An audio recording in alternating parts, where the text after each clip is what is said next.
Hello, ladies and gentlemen. Happy New Year to everyone. 2018, we've got a lot coming up ahead here on the program. This is the Hoodrat Strategist radio program, only on 89.1 WIDR Kalamazoo. If you are not familiar with the Hoodrat Strategist radio program, this is a political talk show where we try to dig underneath the headlines, talk about the stuff that the mainstream media is ignoring, and call out the establishment on their BS. As always, the following thoughts, views, and opinions are not necessarily those of 89.1 FM WIDR Kalamazoo or Western Michigan University, no matter how dope or insightful they may be. So, we're going to be kind of doing a end-of-year wrap-up on the show today. A lot of stuff to really touch on from the cluster that was 2017.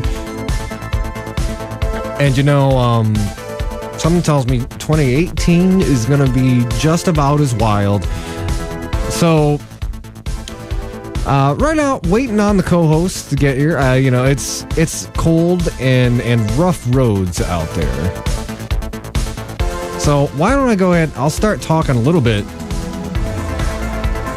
about kind of the this just in type of story that affects most of us here in Kalamazoo, actually.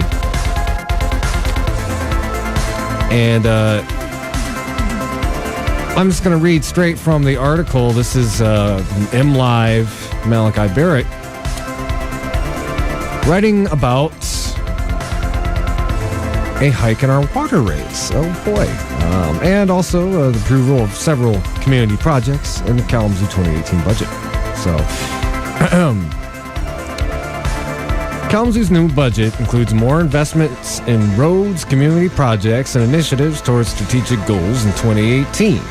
Tuesday, the City Commission unanimously adopted its FY 2018 budget, approving annual appropriations, millage rates, various fees, and an interim appropriation for the year 2019. It does include higher rates for municipal water customers and millions of dollars in new projects.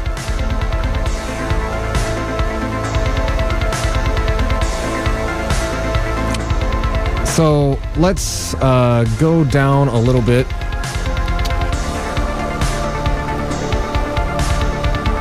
And this actually works a little bit into one of the topics we're going to be going into more detail with later, which is Foundation for Excellence.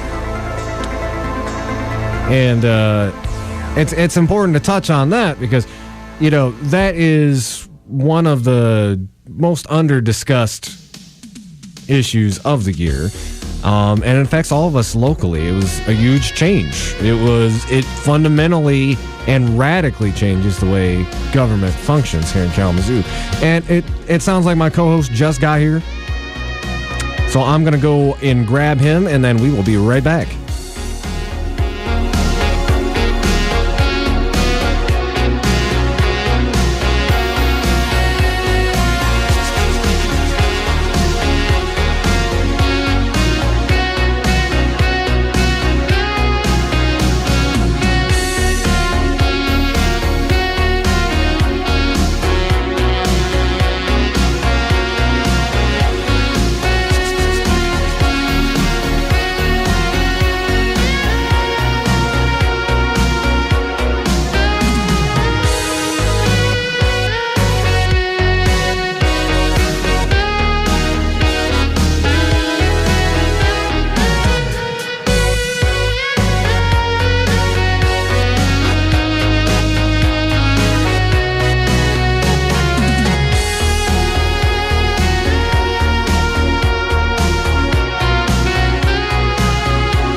All right, so yeah, our co-hosts are going to be here in just a sec.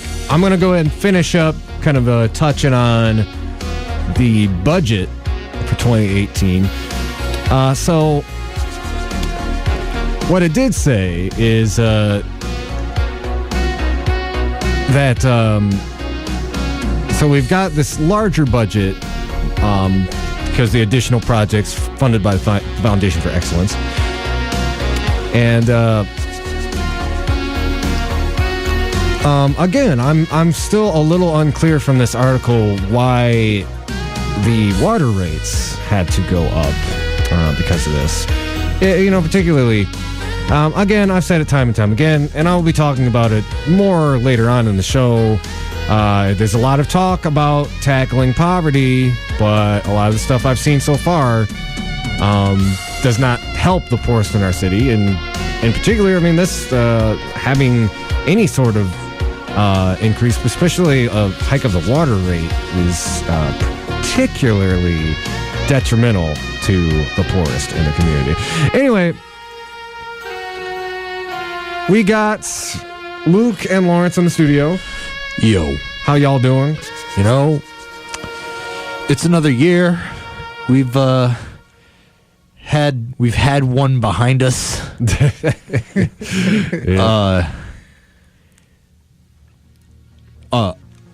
Mullers in the mirror are closer than they appear. Oh yeah. And overall, we're still on this crazy roller coaster ride that is national and local politics. Oh yeah. So hold on to your butts. Quote Samuel L. Jackson. Hold on to your butts, because it's just not gonna stop. I think one of my favorite memes it was around this time last year, and it was like a GIF of Arnold Schwarzenegger from Predator when he's getting ready to set the trap for the Predator. Oh, and he's me getting ready for the next 4 years. Oh man. Like, same. Come for me, I'm here. Slathered in mud. oh man. Donald Trump's vision is completely heat based. Yeah. Oh my god. Yeah, Doug. What can you say about 2017? We had some of the largest mass shootings since Black Wall Street and Wounded Knee happened in our modern time. A recent one that just happened. Oh, that's right. That hasn't been talked about on the news at all because the shooter was a white guy. Wait, was that the one that killed a cop? That's the one who killed a cop. Oh, right. That shot over 100 bullets. But wasn't there there was one the week preceding that where a cop died in a shootout with a brown person. Yeah. But the narratives on these two stories are entirely different, and the situations are almost exactly the same. What? I would like to go through a few quick hits. I'm not actually familiar with these stories, but let me guess. White guy, he was such a good boy. Nobody understood. Oh my God, I can't believe he did something. Mental disability. He was a former. I think he was in the service. He used to be a part of the armed services. Oh, so he was the B plot to the Punisher. Oh, yeah, okay. He was good show, by the way. He had 100. He had 100. He shot 100 rounds. 4 police officers were wounded, and 1 got killed before his life was taken. I mean, the only people that I've heard talk about this story is Secular Talk, the Young Turks, and I think the Guardian talked about it. Man, when did Secular talk about that one? Was that like today or yesterday? I'm not sure. I'm not sure. Not caught up. Yeah, those are the only sites that I've seen talk about this news story, and I'm sitting here like, geez, okay. So I think that really gets to the core. We're gonna spend most of the show kind of in retrospect, and I don't want to spend a whole lot of time on this as a topic, but just to give some context to how crazy last year was. Last year, the government confirmed that they've been studying UFOs and actually released footage of extraterrestrial aircraft and it's just okay. Disappeared. I saw a comic. This is exactly how desensitized and abnormal our news cycle is, because I saw the news as a comic and went, "Oh, that's a funny comic. Like, that's relatable. I could totally believe that would happen. Like, if the government were to announce that, like, I'm totally desensitized." It's like any other year. Think of like when you were 12, 14, 18, like 2 years ago. That would have been like the biggest news story of the decade. See, now it's like it should be the biggest news story of like the last 5 decades, and the reason why is Star Trek, because I thought I was going to live in a period of history where we finally obtained space travel, but no, we're busy threatening nuclear war with Korea over the size of a button. To keep it absolutely 100 with y'all, I am terrified if we were to see an extraterrestrial species. I certainly wouldn't want them to meet our leader. The reason why is I'm like, if they have the ability to travel through space and time, and they're a much advanced civilization than we are, and they treat us the same way that we treat other animals that are lesser to us. Yeah. Right. So I'm like, I think Stephen Hawking once said something to that effect. Like, that's the terrorized. That's like the inherently fear-based.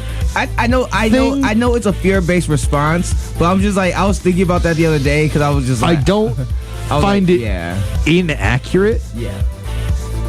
But at the same time, it's also hard for me to not look at that as an opportunity for the human race to be better. To be better. Like, I'm just, it's just one of those things where I want the sci-fi utopia so bad. I mean, that would be so sad if like there was this advanced civilization that mastered space travel and was like, oh man, you guys are still doing the same stuff that we're doing.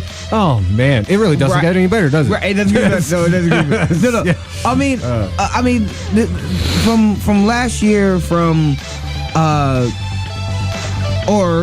earlier this year, Indiana legislators want to make legislation that NFL protesters who do peaceful protests, that the fans can get their money back. What? So, I am not joking. Yeah, that is a real thing. What? I'm not joking. That is a real thing. Why is this an American political priority? Why is it an American political priority to actively incentivize the silencing of people? Well, you know what it was is Mike Pence went to that Colts game and people made fun of him for, stepping out and protesting. So the Indiana state legislator had to do something. Oh my God, the right are truly the triggered snowflakes. Oh my God. Oh wait. Protest America. That hurts my feelings. So I'm going to make legislation so people who feel butthurt about a peaceful protest can get their money back. This is the same political party that, again, this is another big story from last year that a lot of people can talk about, is several state legislatures are trying to pass bills to make it legal to run over protesters. Myself. Yep. That was a great run. I'm just like, why do you guys think that this is okay? Like, honestly, why do you think that this is okay? For context for people who are listening, there is a nonpartisan group called Project Censor. Project Censor every year does a wrap up of the year, and they talk about stories that the mainstream media did not cover, or they spent less than 5 to 10 minutes on, and they range from antibiotics and superbugs. That superbugs have killed more people than terrorism last year. And what people if you don't know what a superbug is a bacteria infection that is resistant to the antibiotics that we have created to kill it. And the reason why these superbugs exist is because pharmaceutical companies and other manufacturers do not adequately dispose of their waste. So, since they do not adequately dispose of their waste and they're putting their waste water or solution in the waterways that we normally will drink, the bacteria that we are using that we would normally fight against that are becoming resistant.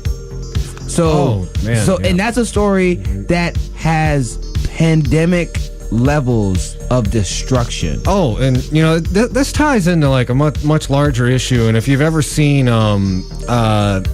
there's this great documentary about it, and I'm going to Google it because I can't remember the name off the top of my head.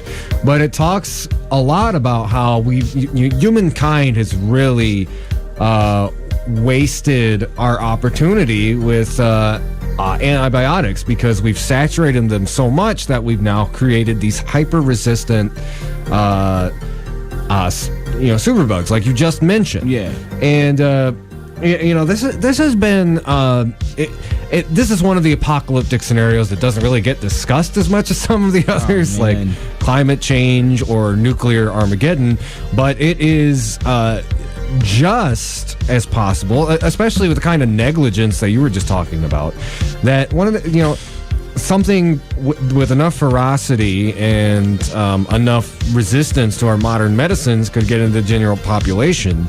That's not the craziest thing that I just heard recently. Well, a note on the superbugs, like this is also one of those things like there was a big uproar, I think late 2015, early 2016, about China using one of the last known, like, for sure we can kill this bacteria with this antibiotic in their chickens and pigs, and spreading that. And when bacteria that was resistant to that, to what people thought was like the last knockout punch antibiotic we had, like that made I heard it while I was driving for Insomnia Cookies, so it was so I didn't hear it on NPR. I heard it from the BBC, and I'm just like, why aren't more people talking about this? Now that I don't listen to the BBC as often as I used to, I'm just like, man, I'm out of a fucking loop. Ridiculous. I mean, there's other wonderful things like NPR and CNN doing smear campaigns about RT America. Wait, the Jill Stein is a Russian agent story. We're gonna talk about that. We can. Black Lives Matter was were trolled by Russian bots and they were influenced by Russia. Cross-check and other voter suppression tactics used in our election, and our election basically being cheated by not only the Democratic Party but our election and exit poll data not matching up. Cross-check was created by Republicans, so really it's all the Republicans' fault that there is a bunch of voter manipulation and voter suppression in the Democratic primaries.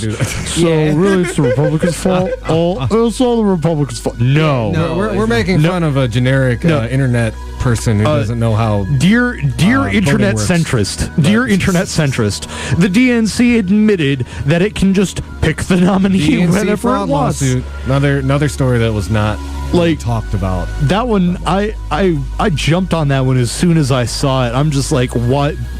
Everybody. One of my other favorite stories that were not talked about this year. Everybody was in solidarity when you found out that Flint water was polluted with lead. So how did the rest of the country find solidarity? By getting lead poisoning themselves. That's right. That cities from Brooklyn to Houston to California to Maine and everywhere in between, that 52% of the children in major populated cities have higher lead levels in their bloodstream because of contaminated water. And the EPA and other organizations that were supposed to regulate said things are doing everything to not do their darn job. Yeah, let's, hey, Rick Perry, how do you feel about the EPA? I feel that the EPA is destroying America and restricting business with its gosh darn environmental regulations. So I'm just gonna get rid of them. All those standards that keep your children from being poisoned. Oh, man. Jeez. I feel like the thing that pisses me off the most is that we fought. You had the whole thing about net neutrality and people in the mainstream media not largely telling the truth about net neutrality and showing the connection that how Ajit Pai and the other FCC commissioners that voted to destroy net neutrality, how are they benefiting from said destruction? Well, even a lot of the quote unquote liberal outlets like MSNBC, CNN, they very little coverage, and any coverage they did get was very mealy-mouthed. Didn't really paint the political picture of it. It was basically like this kind of oblong overview where like, oh, this is a complicated subject talking about net neutrality, and also kind of doing this false reporting about how like they try to emphasize that the actual ruling for net neutrality didn't come down till 2015, which is completely inaccurate. Oh wait. Yeah. The other story, the other thing that happened the other day. This is not about net neutrality. This is about the whole debacle of CNN and MSNBC misreporting Russian stories on reliable sources. Oh, on reliable sources. Yeah, that was my favorite one from. That was my favorite one from late November. The host saying, the reason why you need to watch mainstream media is because they get it wrong. And it's like what? All right, so we got about 2 minutes to the break. I think let's wrap up talking about the net neutrality, how it was presented in the media, and then I feel like we've got a lot to talk about with the Russia stuff. So let's do that after. Let's. So the whole net neutrality, like one, misrepresenting that net neutrality was wasn't a thing until 2015. Number one, that's wrong. 2015 is when it was reclassified from protections under Title I to protections under Title II of the Communications Act of 1936. So that in itself is a complete misrepresentation of what happened. It was put under the Title I protections of the Communications Act of 1936, I believe sometime in the 1990s, 1991. I want to say. I'm probably wrong, but it was I read that somewhere. it was like Bush Clinton was where that happened. I think it happened during Clinton.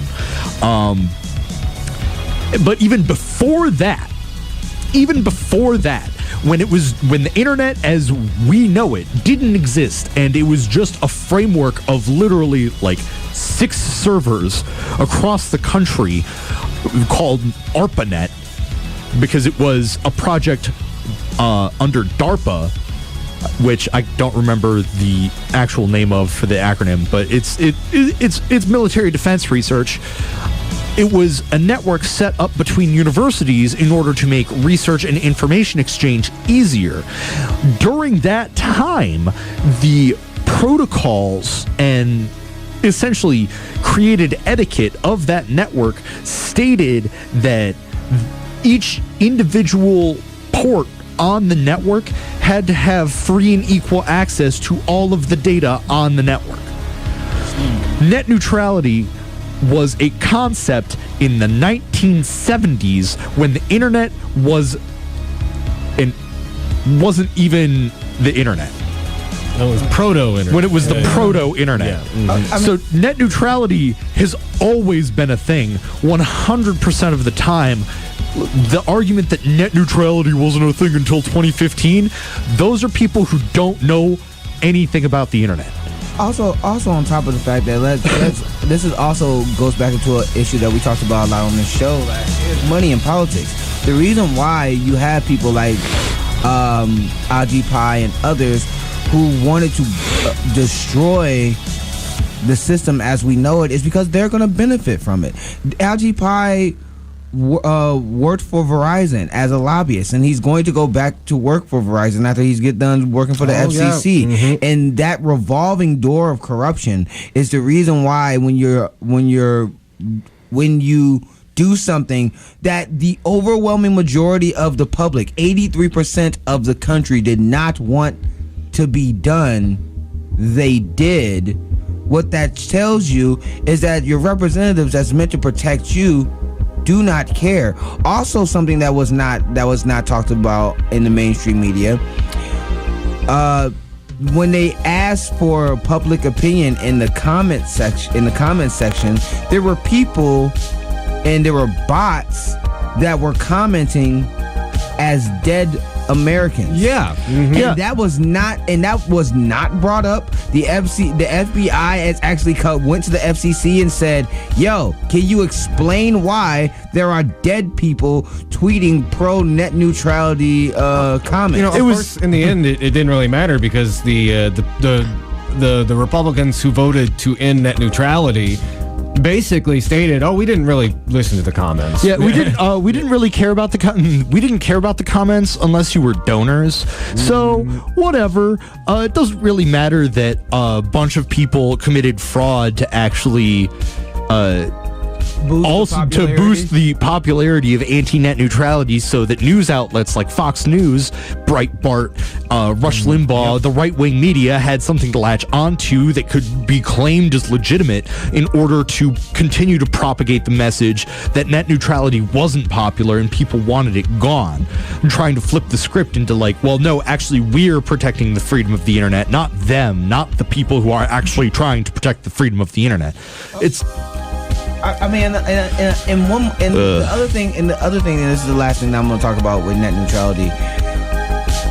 For people who believe that it's not going to affect you, like it's that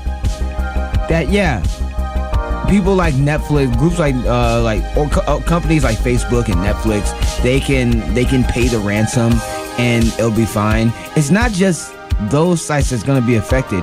If you like Ben Shapiro and and Milo and all these other trolls, those sites are going to get shut down as well. Yeah, they're probably going to get shut down first. Right, radical right-wing ideologies do not play well with the market, actually. It's kind of weird that way. Oh, yeah. I mean, you got to keep in mind, a lot of these internet companies rest quite comfortably inside like kind of the liberal professional class. I think even Julian Assange was trying to like trick Trump as being, well, not necessarily trick him, but basically saying Comcast owns ISPs. Maybe they could slow down your tweets. Or he said something to that effect. No, it's not just Julian Assange that said that. I mean, if you look at Edward Snowden and the thing that he released, talk about how the NSA has tracked everything that we say and do on our phones. They can cut on our TVs and listen to us.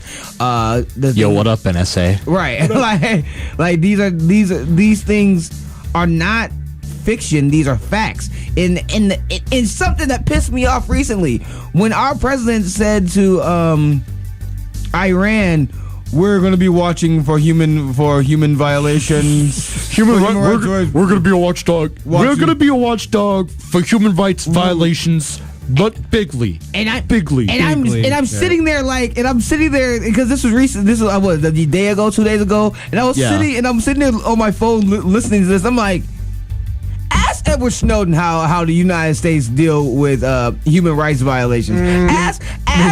Ask the prisoners. Something that a story that broke last year. Earlier in the year, he was gathered around that glowing orb with the Saudi princes. After a campaign of being all like, "Oh, these Saudis are evil." Yeah. Wait. You want to talk about human rights violations? Ask the prisoners who are 1/3 of the GDP for firefighters in California how. And they're only getting paid $1 a day to be firefighters. And then they can't be firefighters when they get out of prison because the government doesn't hire felons. Right.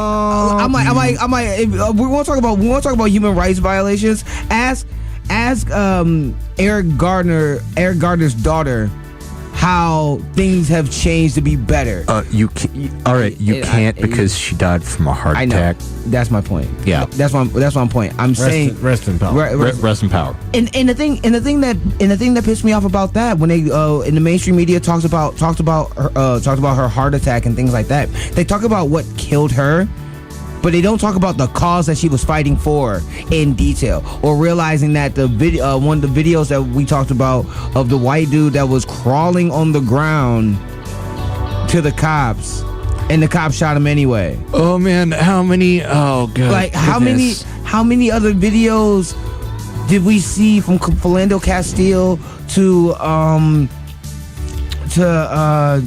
the dude, the man who had his hand, the man that was by his truck who had his hands up, and the helicopter was saying, the helicopter pilot who was videotaping and saying, man, he looks like a bad dude, and the white lady who shot him left that one district, went to the next district, a county over, and got hired again. Like, not to mention that, like, not only that, like, another symptom of our over-militarized police is also swatting.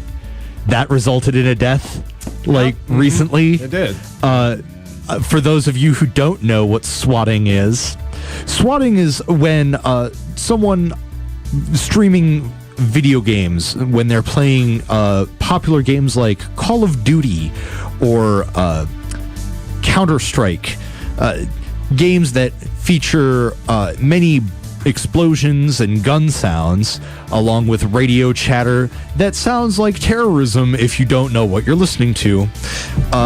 Sometimes people in their games will obtain their IP address from some through one form or another, call that the streamer's local police department with a bomb threat, a hostage situation, something serious, where the local police force essentially has to respond with their SWAT. And when that happens, it disrupts the streamer, who generally, like, if they're doing it seriously, that's their income, that's their life. You're disrupting their job when you do that. It endangers their safety, it endangers their home, it endangers the safety of people they live with, just the whole time. Just overall, it's bad, and it's a cybercrime. It is a cybercrime because you're abusing government. So stuff. I'm not super familiar with the story. You're saying somebody got killed. So somebody got killed. They had someone in their game call into their local police department with a hostage situation. I believe they said it was a hostage situation. And what SWAT did was they do what SWAT teams do. They broke down the door and they shot the kid. They pounded on the door. When he responded, opened the door, they shot him dead. Oh, man, so it's just one of those things where I'm just like on about the militarization of our police force, because we literally have people who are saying, hey, you don't need to hire hitmen. You can just get someone's IP address and get the local police force to do it for you. I mean, we talk about. We want to talk about, another story about kids getting shot. The kid, the 6-year-old that got shot on Christmas. Oh my goodness! Dude, if you want to talk about stories from last year that was just absolutely depressing. But we were supposed to take a break. And then come back to some of these other hard hitting stories. Let's I will leave with one little comment. In last year, police officers killed about 1,129 people. About a third of those were unarmed. Yes. Yeah, just kind of leaving you with that little statistic. Let's go ahead and take a break and get back. Maybe we'll talk a little bit. We'll rush into a different subject. Oh, Bad puns. That's terrible. All right. You listen to the Hoodrat Strategist radio program only on 89.1 WIDR Kalamazoo, your only source for political revolution.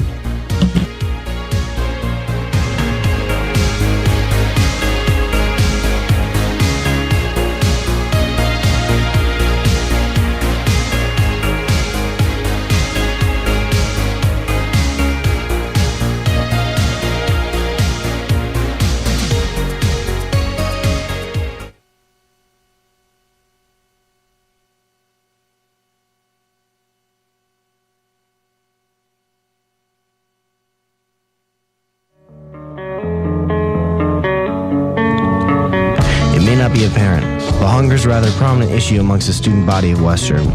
The Invisible Need Project is a multifaceted initiative that's aimed to help struggling students. Every 2 weeks, generous people donate their food to the pantry located in the Fawn Student Service buildings or other drop-off locations. All you need to do is grab a reusable bag and grab whatever food you need to help sustain yourself. If anyone's unsure when their next meal will be, or if you have a little extra food you'd be willing to donate, the food pantry is your place.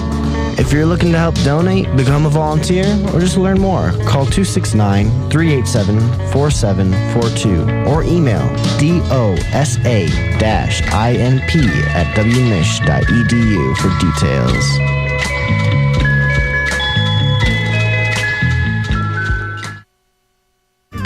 Are you trying to get your local Kalamazoo business name out to the WMU and Greater Kalamazoo communities? Why not do so while supporting Radio Evolution through underwriting and donations? For more information, please visit widrfm.org.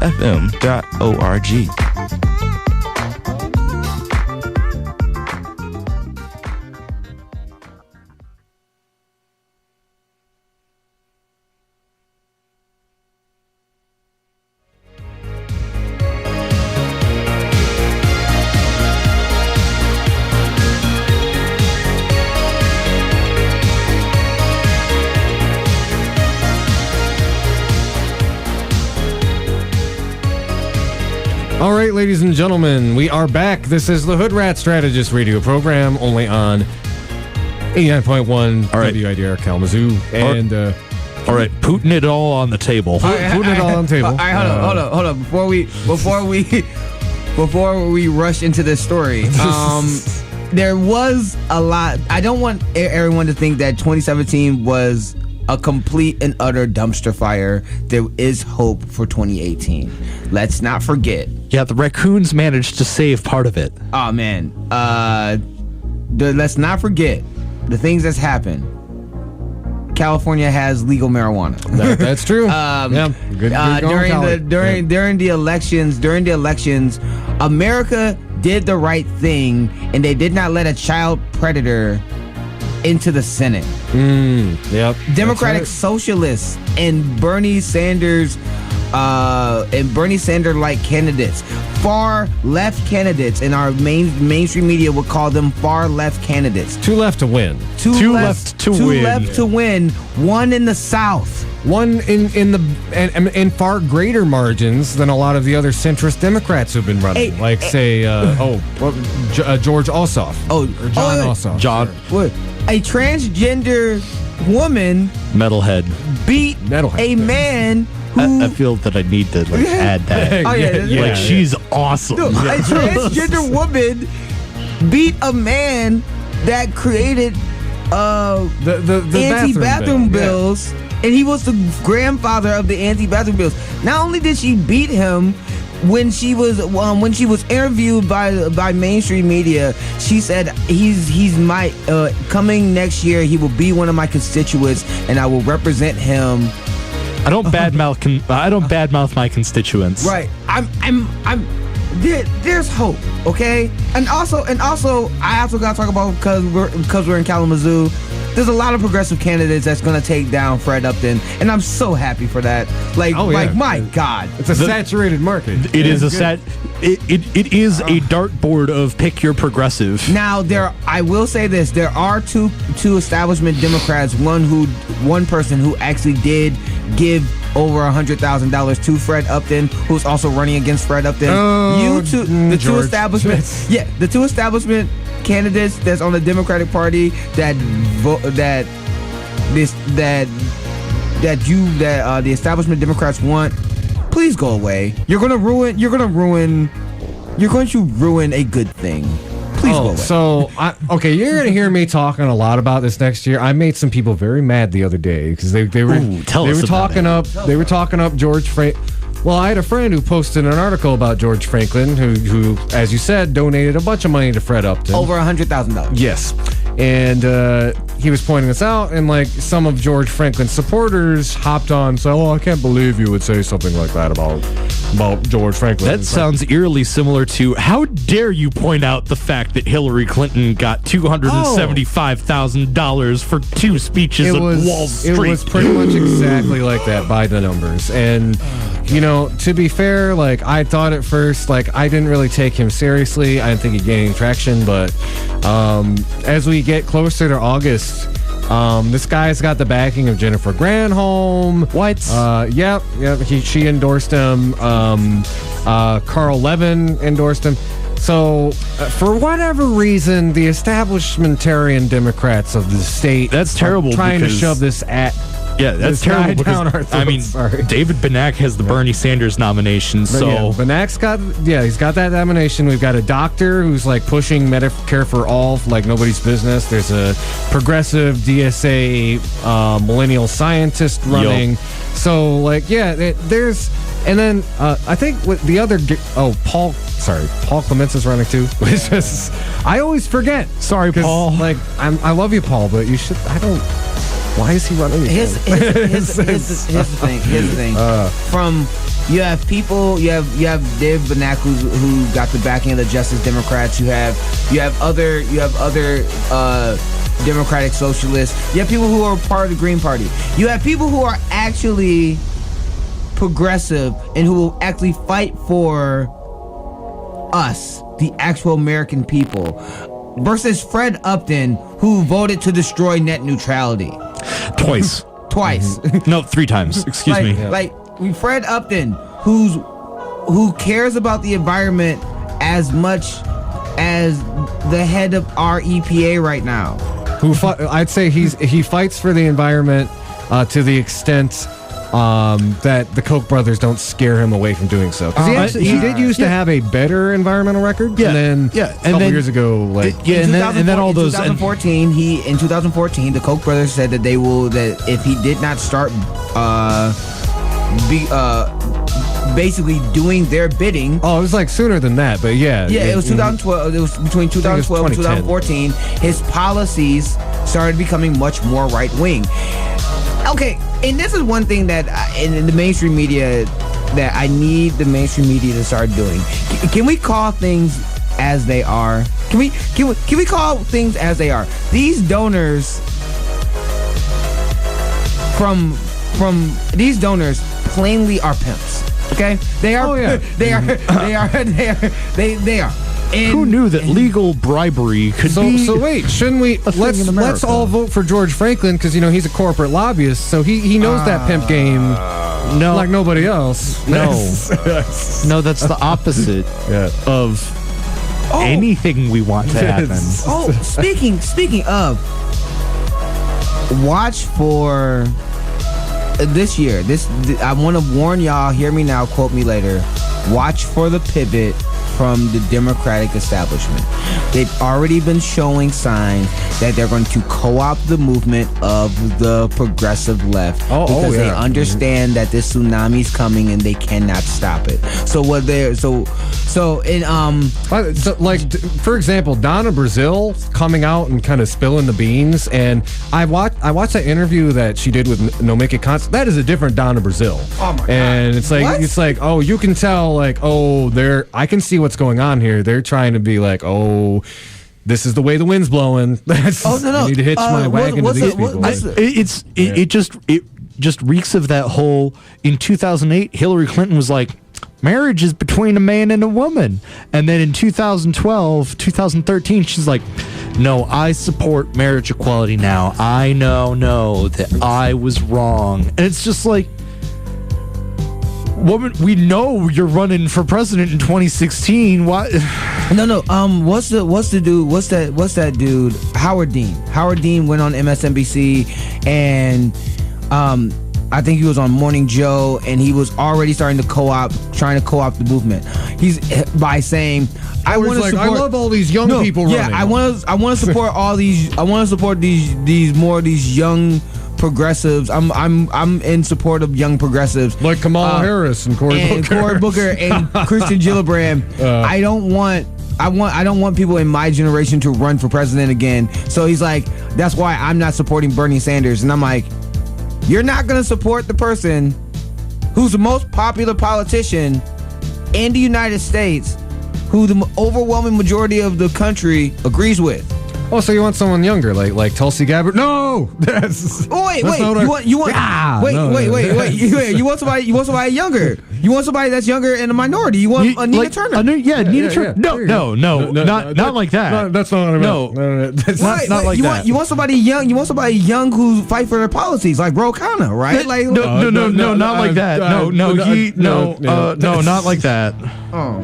Okay. I wish we had Howard Dean in here. See how much we get him to stutter. Oh my god. Oh my god. Oh, in another thing, like I'm gonna have to talk to Keith Ellison. We're gonna have to get him to stop talking like Tom Perez in his interviews. Yeah. But that's a totally another subject. So okay, we got off the subject. Well, I say why don't we? It's about 5:52. Let's dig in a little deeper here, and then at around 6 we can. All right. Yeah.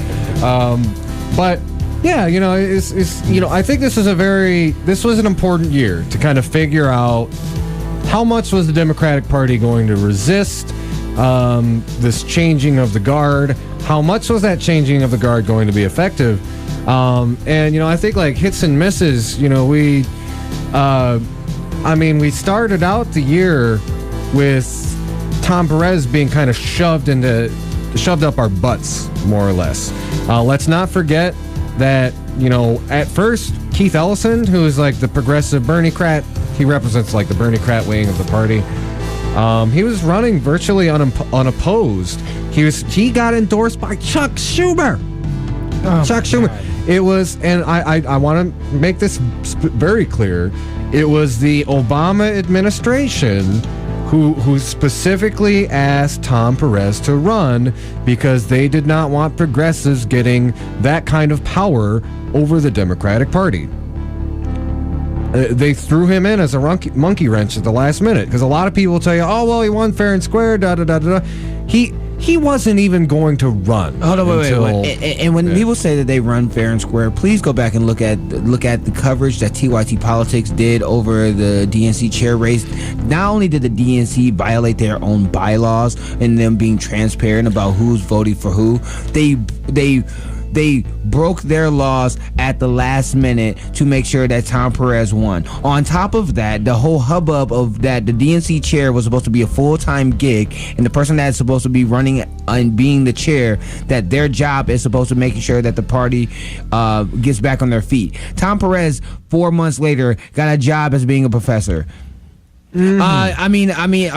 And also, bright spot about last year, the Unity Reform Commission with Nina Turner and Nomiki Kantz and some other outstanding progressives actually making suggestions and making bylaws on what they should be doing, on what the Democrats should be doing going forward.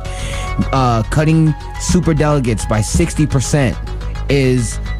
I would love it if it was 100% because super delegates are undemocratic, but cutting them back 60% and making the ones that remain vote with the will of their people. Yeah, and it's a fantastic concession. And it's a step in the right direction. It should be 100%, but it's a step in the right direction. The Democrats got forced to the left in a really big way on Medicare for All, which has never happened. On Medicare for All and fight for $15 living wage. That's true. And also legalize and also fighting to actually legalize marijuana. Mm-hmm. My favorite part about the argument that establishment Democrats gave when they broke their own bylaws in order to rig their system in a way that keeps establishment Democrats in power was, well, they're our bylaws, so really we can change them whenever we want. And I'm just like, wow, we live in a society. We have rules. Yeah. We help in Vietnam. There are rules here. There are rules here. You can't just do whatever you want. Yeah, I know that they're quote unquote your rules, but they're my rules too because I'm a part of this. They're everybody's rules. Wait, that's like no. Think about that in any other situation. If we are playing football. And in the middle of the game, I said, well, this is my football, and I'm about to move my football to the 20-yard line.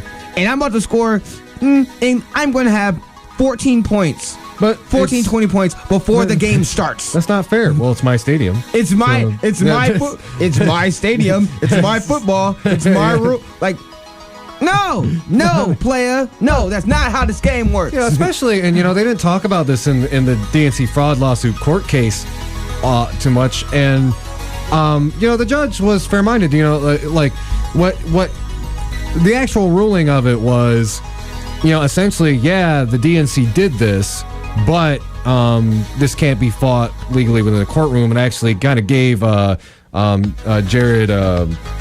What's the attorney's name? I'm sorry. You're talking about the attorney? You're talking about the attorney who said we could go into a back room and smoke cigars? No, the prosecuting attorney for the plaintiffs. But he pointed out. Jared H. Beck. Sorry. Okay. He pointed out that ruling actually makes it a little easier for them to go ahead and appeal and take it to a higher court. And it'll be really interesting to see how it develops from there because, one of the important points is like the Democratic Party says they're a private organization, but their elections are federally funded. So, how we're not supposed to have more explicit control is really beyond me. And, I'll say at the end of the year, I'm someone who started out Dementor.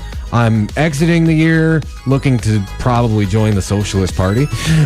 But and a lot of people on the left have been generally gotten more radical, more educated, more woke over the last year and a half. But I will say overall, it's been pretty positive, and I will stand by what I said at the end of last year, which is don't underestimate the power of people to change a big organization like that, because while there have been attempts made before that haven't been as successful, such as Jesse Jackson's Rainbow Coalition.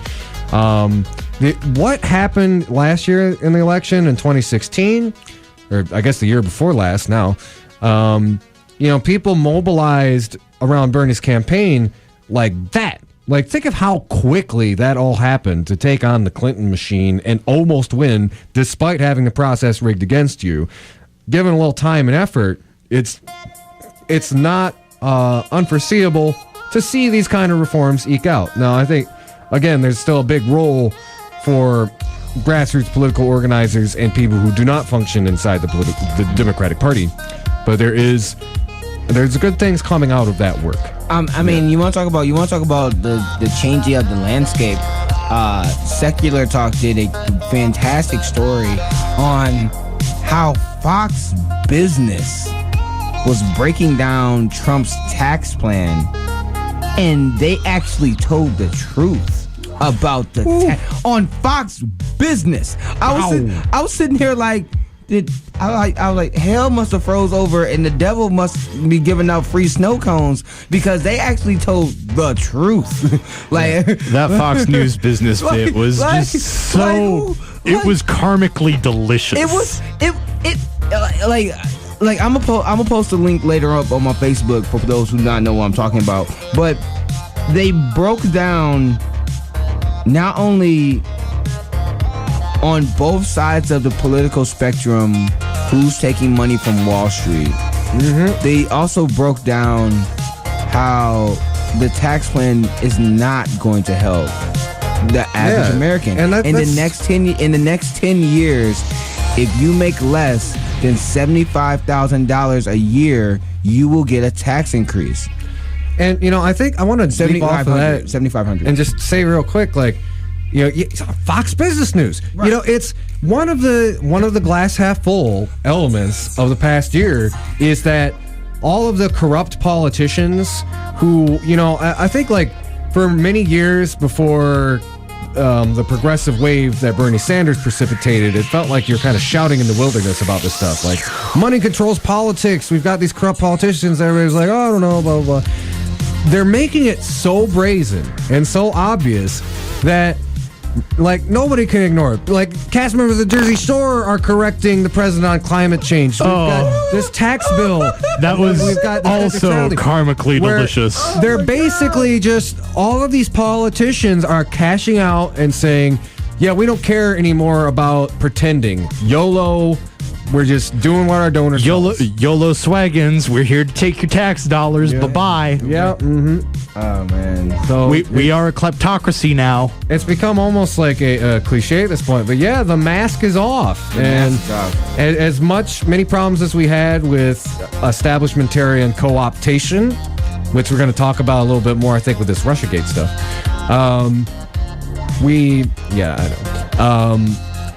This is still a pretty good year for getting people to wake up. So we're going to take a quick little break.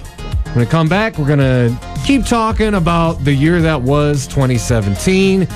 You're listening to the Hoodrat Strategist radio program only on 89.1 WIDR Kalamazoo, your only source for political revolution.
WIDR is proud to be supported by Pedal Bicycle. Pedal Bicycle has 2 locations on 611 West Michigan Ave and 185 Romans Road. More information can be found at pedalbicycle.com.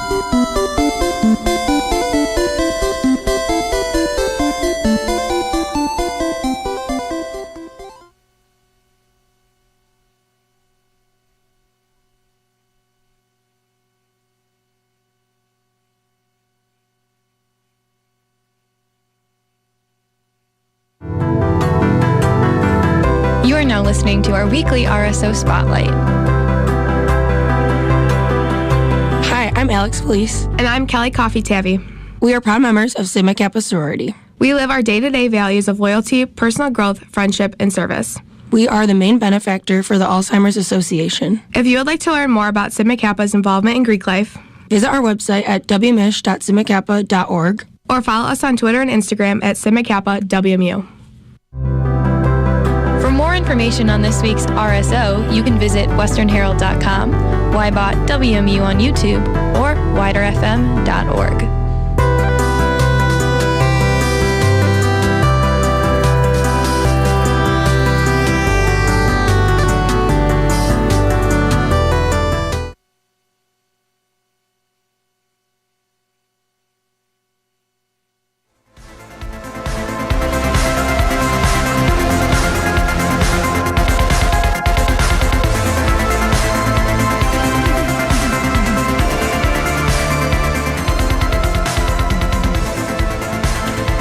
All right, ladies and gentlemen, we are back. This is the Hoodrat Strategist radio program, only on 89.1 WIDR Kalamazoo. So, let's spend a little bit of time talking about RussiaGate, and there's a lot of layers to this. Which layer should we peel back from this onion first? Well, I want to, like, anybody who has felt that RussiaGate's been used in a way where the media has just been shrieking about it incessantly, that, you know, they have been doing some bad reporting, that it's been kind of used to distract from other issues. You're not alone, and you're not crazy, all right? You're right. And also, you know, I think this gets missed a lot too, is just how crazy all this is in the context of the two most heavily armed nuclear superpowers on the planet, where they're trying to make, you know, you have people, everyone from Rachel Maddow to Morgan Freeman, talking about this alleged hack or collusion, or, well, I mean, they keep moving the goalposts as to what it actually is, but talking about it as an act of war. And a lot of us in the room, who maybe are a little bit more sane, trying to goat warfare with with the second most largest nuclear armed country in the world is bad news bears. Well, and not to mention, like, Russia has just had nukes go missing. Oh yeah. So who knows who has nukes when the nukes start flying, but there will be a lot of them. The way the mainstream media portrays the Russian interference in our election and the consistent Russian interference within a lot of our political processes. Like, to be fair, the investigations, tying it back to net neutrality real quick for a hot second, the investigations into a lot of these false letters of support for the repeal of net neutrality protections were coming from Russian-generated email addresses and Russian-generated botnets. So it's not just there is something legitimate there. Like, nobody's saying that Russia is interfering in our political process is not a wrong statement to make. It's just that overblowing it in such a way to where, oh, are you against America? Well, you must be a Russian.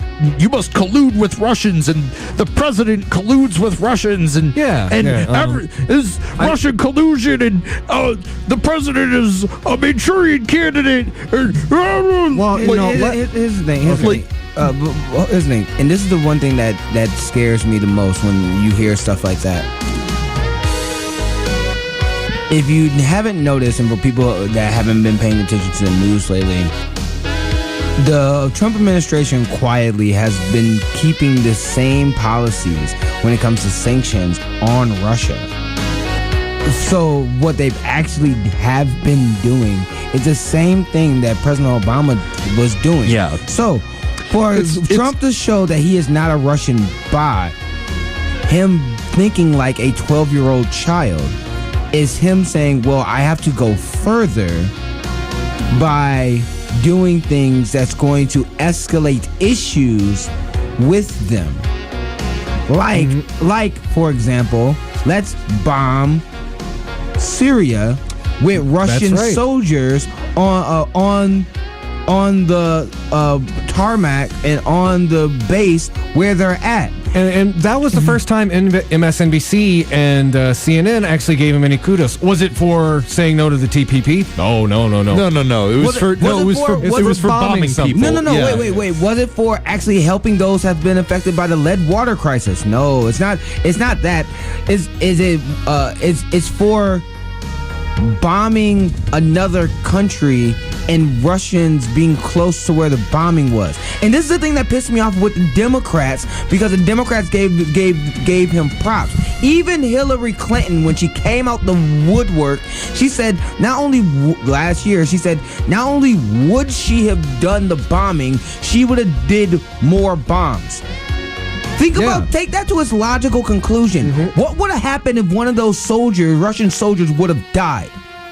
And a lot of people talk about like what would have it been like if Hillary had been president. I'll tell you, our situation with Russia would be a lot worse and a lot more tenuous because she was very hawkish throughout the whole election on that. And like Noam Chomsky, it's like she had a personal vendetta against Putin. It's ridiculous. But Noam Chomsky has said this a bunch of times since the election, and it's that the one kind of positive quality about the Trump administration that he wants to not necessarily be buddies with Russia, but at least like try to find some sort of peace again. That's the thing that he keeps getting beaten over the head with.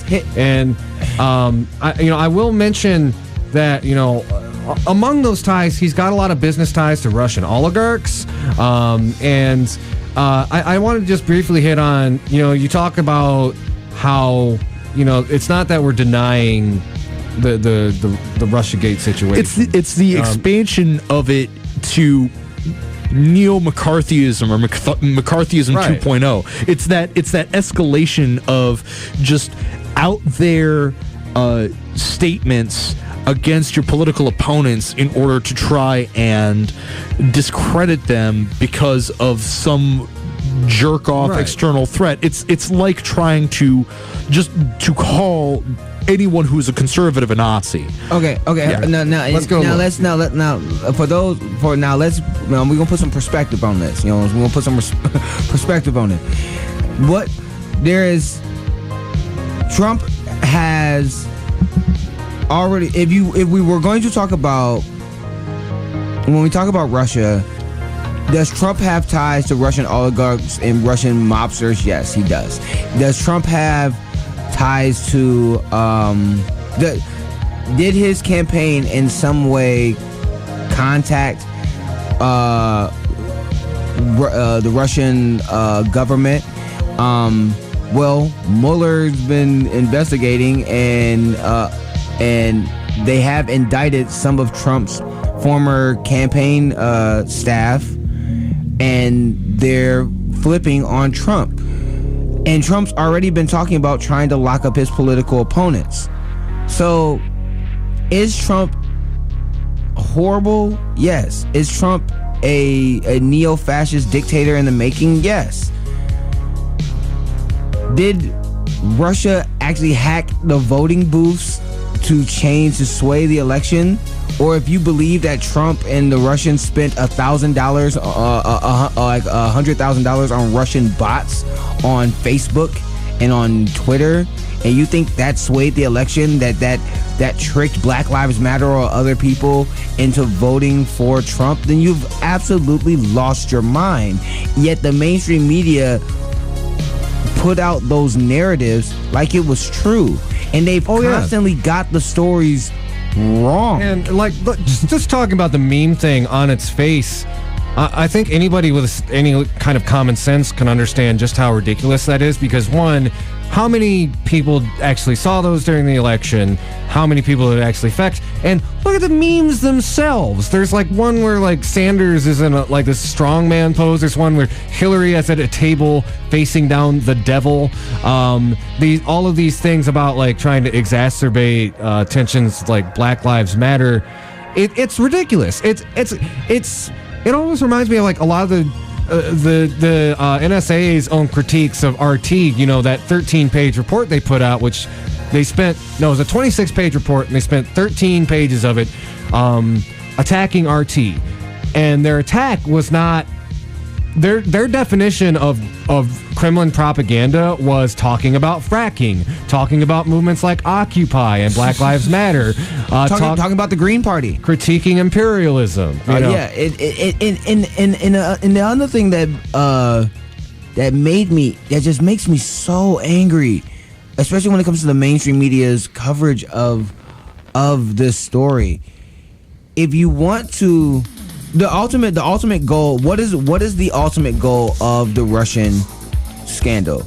The ultimate goal of the Russian scandal is to impeach Trump so we can have so we can have President Pence. I've seen some people Like- say, "Oh, we're going to wrangle Pence in there." Right? too." No. Then you have my President thing- Ryan. Then you have President Ryan. Right. But that's the thing. What is the end goal? Is the end goal to get rid of Trump? I agree. If we get rid of Trump, we would not be escalating war with North Korea. We wouldn't be escalating tensions with Russia. I agree with that. We wouldn't be escalating tensions in the Middle East. Oh my God! you We know, wouldn't be- let's talk about this a little bit, because that just jumped something off for me. The greatest sin of RussiaGate for me, we're going to talk a little bit more about the bad media coverage, not doing their due diligence, and how it's been used to kind of censor left-wing websites. But I also want to touch a little bit on how this is affecting the quote-unquote resistance. And I'm using resistance, The hashtag resistance. the hashtag resistance, the not the real one. RussiaGate has been this huge energy drain. I look at all the progress we made this year, looking at things like how we stopped that terrible healthcare bill, how people united around the positive aspects of the Me Too movement, this kind of stuff.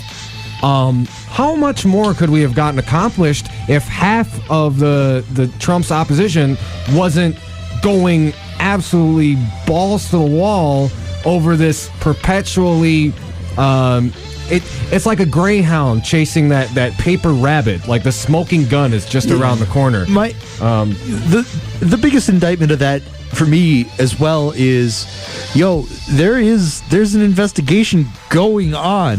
It's happening. Papadopoulos is flipped. Just let it happen. Flynn is flipped. I'll find out at the end what's going on. It's every single time I hear something about the Mueller investigation, it is my reaction is 100%. It's happening. RonPaul.gif. It's happening. It distracts people. from more important stories, when the tax return or the tax bill was going through. They focused 90% of their coverage on the Mueller investigation. It's 100% an indictment of not only the establishment media, but also the establishment Democrats, all of the hashtag resistance, because Russia, the RussiaGate scandal is really easy to focus on. It's the biggest barn, it's the biggest barn house that you could take pot shots at all day with no effort. It distracts from the fact that establishment Democrats and the mainstream media don't have the policies. They don't have the legs to stand on to actually promote their agenda. And let me speak on that. Oh, please do, Lawrence. Because remember when the budget came out last year, what was the Democrats supposed to be fighting for in the budget? They were supposed to be fighting for CHIP. They were supposed to be fighting for DACA. They were supposed to be fighting to not gut Medicare, Medicaid, and Social Security. All of those things that I have just said, when you poll the American people, have 65 to 85% approval from the American people. That's Democrats, Republicans, and Independents. What did we get from the Democrats, from the hashtag resistance? You had Nancy Pelosi and Chuck Schumer and Kamala Harris all standing behind we support DACA, yet they threw DACA under the bus. When it came time to actually do something, they threw it under the bus. Nancy Pelosi and I had a very productive meeting with President Trump. Oh my God. We got funding for DACA without the wall. Drones. We can patrol the border with drones. Oh my God. Oh man. No. You gotta love those neoliberal solutions. No. And this is another thing. And this is another thing that when we talk about the resistance, it's easy to go for the low hanging fruit like talking about Russia. It's easy to talk about how our president is unfit to be president. You want to know it's not easy? that the fact that the Democratic donors, like the one that went on MSNBC last year and said that if they do not do what we tell them, that we will cut their funding and we will leave the party. Telling them, yo, we're gonna have to raise your taxes because we need to fund our roads and bridges. And let's talk. Just quick pivot to that tax bill. None of the Democrats voted for it. To be fair, but not a lot of them were very loud about it. No. Tell me why majority of the Democrats voted for. If we're gonna talk about last year, tell me why the majority of the Democrats voted to give more money to our military. Oh yeah, including Gary Peters and Debbie Stabenow, including Elizabeth Warren, who I actually like as a progressive. Like, why? Oh, yeah. Here's the thing about Warren, and there's this great book called The Deep State. It's at the Kalamazoo Public Library. It's very nice. It describes what the deep state actually is. Not lizard people or all that crap. Just Illuminati. Yeah, it's Illuminati confirmed. A lot of interlocking bureaucracies, the unelected power structure of Washington, and they quote her in her book. And I'm going to paraphrase this a little bit because I don't remember it exactly. What she basically said was, you can either be a truth teller and stay on the outside, or you can kind of triangulate and be quiet on certain things and be on the inside. And, that brings up a lot of things in the context of the last election, but also in certain, actions she's taken, like when she was interviewing Mad Dog Mattis, for his role in the Trump administration. Did she ask about his abhorrent human rights record? Did she ask about military imperialism? The war crimes that he committed? No. She asked about, I think it might have been Boeing, but a particular military manufacturer being in her state. That's what she asked about. See his and this is the thing. This is the thing when we talk about hashtag resistance, especially when it comes to Russia. What it goes back to the thing that I said earlier. What is the end goal? The end goal, if your end goal is to impeach Trump, well, Trump has admitted to obstruction of justice twice in public. Twice. Yeah. He's broken the emolument clause from day one. Day one. That's a day one impeachment. He has literally wiped his. His nuclear tweets. Those are also grounds for impeachment. If the only thing that you can talk about, if you're part of the resistance, is how he's taken more vacation days than any other president. If the only thing you could talk about as a part of the resistance is that he doesn't have any tact, that he speaks like a 12-year-old child. We understood this during the election. People still voted for him. We figured that out in 2015 when he announced when he was going to run. Yeah. We knew this when the first primary happened. When he walked away with 33% of the Republican vote. So the question is, what is your end game? If your end game is to impeach Trump, then you have more than enough material to do it already. Yeah, and I think this relates a lot to just, this is why we kind of talk about the things we do the way we do on this show, because we need a movement that's going to build power, not something that's going to just make these kind of surface critiques about the president's character. You got to understand, the picture is much bigger than that. Here's a story that a lot of people didn't pay attention to last year. The Republicans, and particularly their donors, are just a few state legislatures away from being able to call a constitutional convention, wherein basically, I'm having a brain. They essentially get to edit the Constitution. The corporations get to rewrite the Constitution. Yeah, and there's what's the specific lobby name? It's that does all ALEC. ALEC, yes, ALEC. That's right. ALEC's playing a big part in that. So it's about. We've got to focus on policy, on things that are actually going to change things, that are going to make people's lives better. and we need to be critical of the status quo, not just of whatever particular figurehead is in charge. Because if we do not put our energy into that, then all we're doing is spinning our wheels. It's basically the equivalent of gossip. I believe Zach De La Rocha said it best. We need to take the power back. Yep. Mm-hmm. We need to like. It's one of those things where I personally feel kind of bad for not involving myself more in local organizing, local political organizing, and just in general, because what you need when you don't have fat stacks of cash underneath you is organization and outreach, and it's something that a lot of groups locally are doing really well. It's been proven to work in the South, where a Democratic socialist got elected with no help from the Democratic Party whatsoever. Like it, organization, outreach, and talking to people does work, and it's what we need. And, I will say it is important to broadcast those mad truths, especially, I think by this time next year, after the internet is destroyed, is a little bit like, ladies and gentlemen, we just got another carrier pigeon from Glenn Greenwald.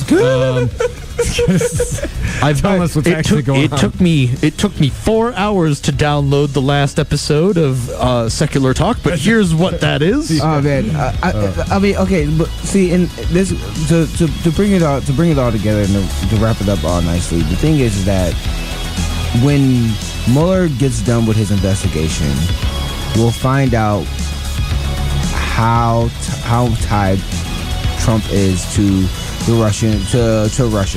We already know that that Deutsche Bank and that he owes a lot of money to them. Mm-hmm. We already know that that's public record. But if you want to talk about it, when we were talking about policy, and you want to talk about the power of our representatives, one thing that still hasn't happened yet, that hasn't been talked about in mainstream media, Trump's never actually showed his taxes. Now, here's the thing. Congress, if they wanted, could subpoena his taxes. Well, Congress, if they wanted, could impeach him, too. Yeah. So, is that like... Yeah. So, again... I understand that we have a Republican, that the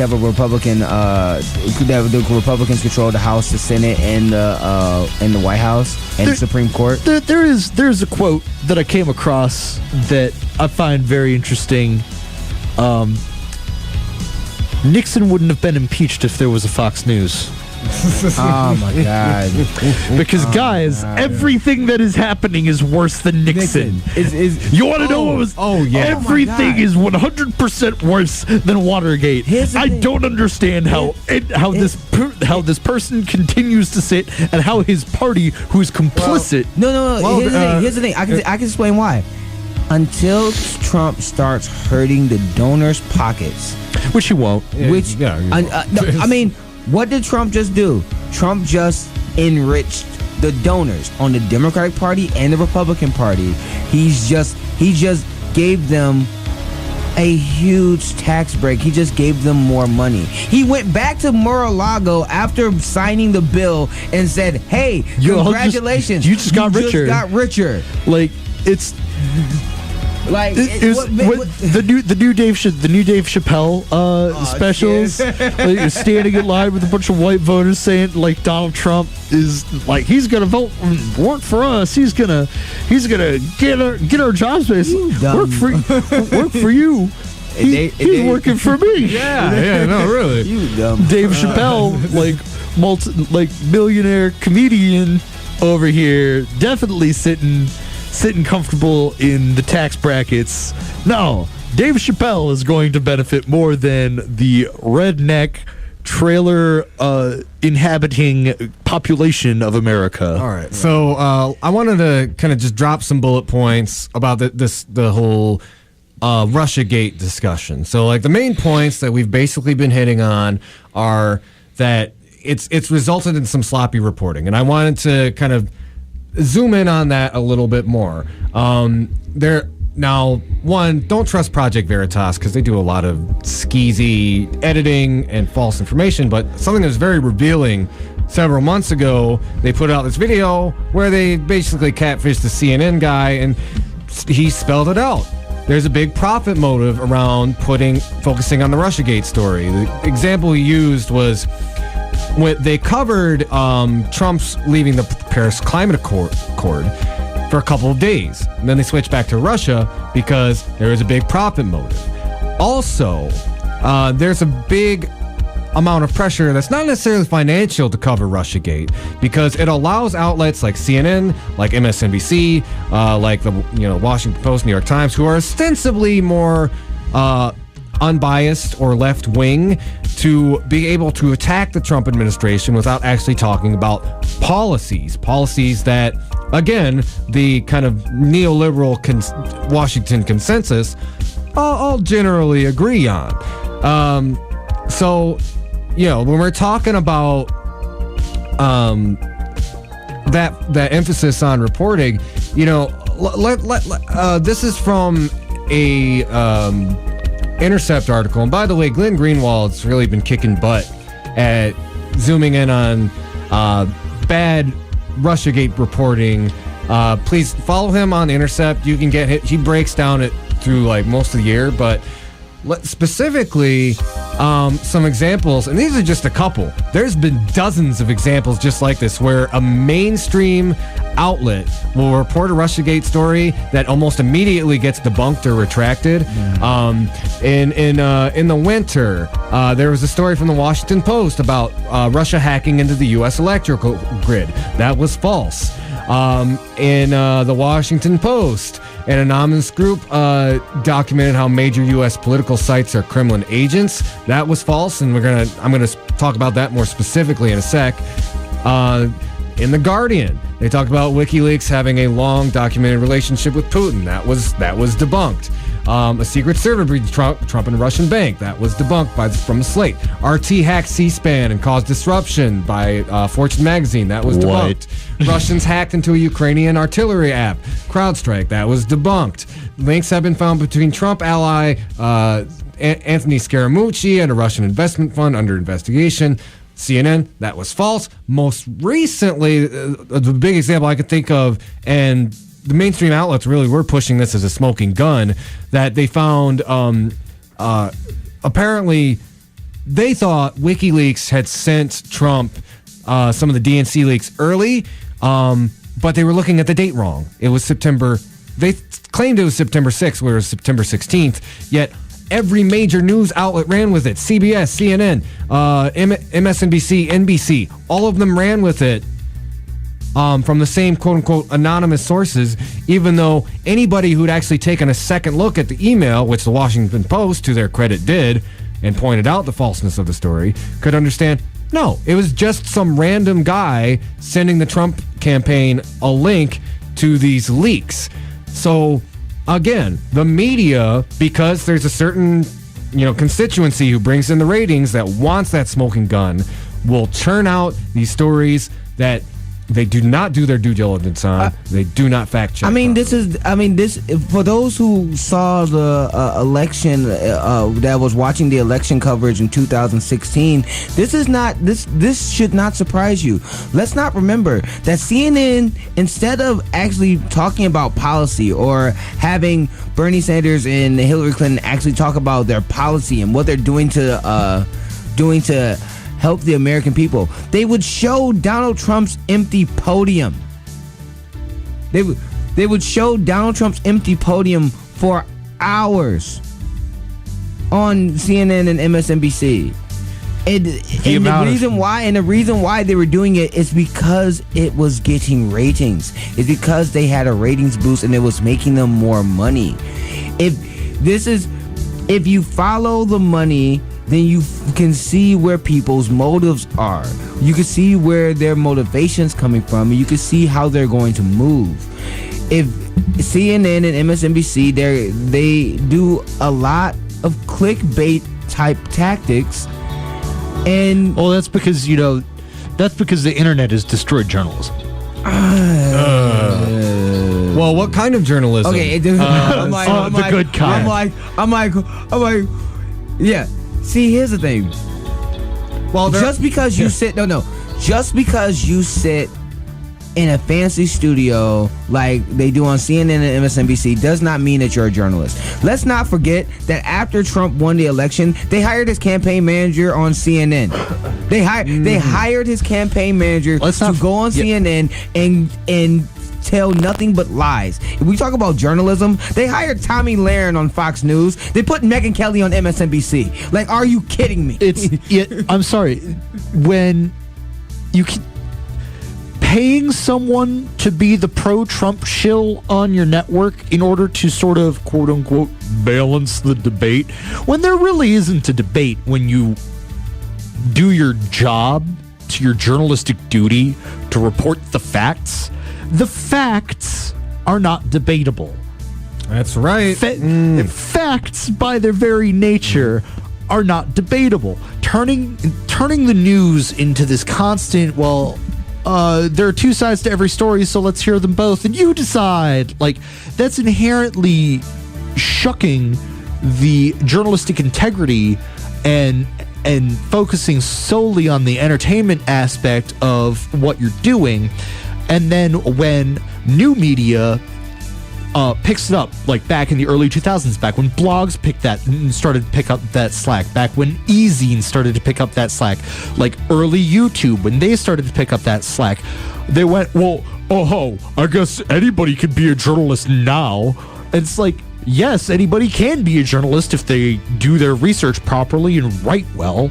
Like, if they actually do their due diligence. Now, when it comes unless you're talking to people like Ben Shapiro and other people who use the facts as toiletries. Facts don't care about your feelings, Lawrence. Facts don't care about your feelings. Facts. Yeah. Oh my God. Here's a fact, Ben Shapiro. You ignore a lot of those. Oh my God. Oh my God. Like, I don't want to spend 2 seconds. I don't want to spend any time on this. I've never actually watched Ben Shapiro. Wait. Just a quick 30 seconds.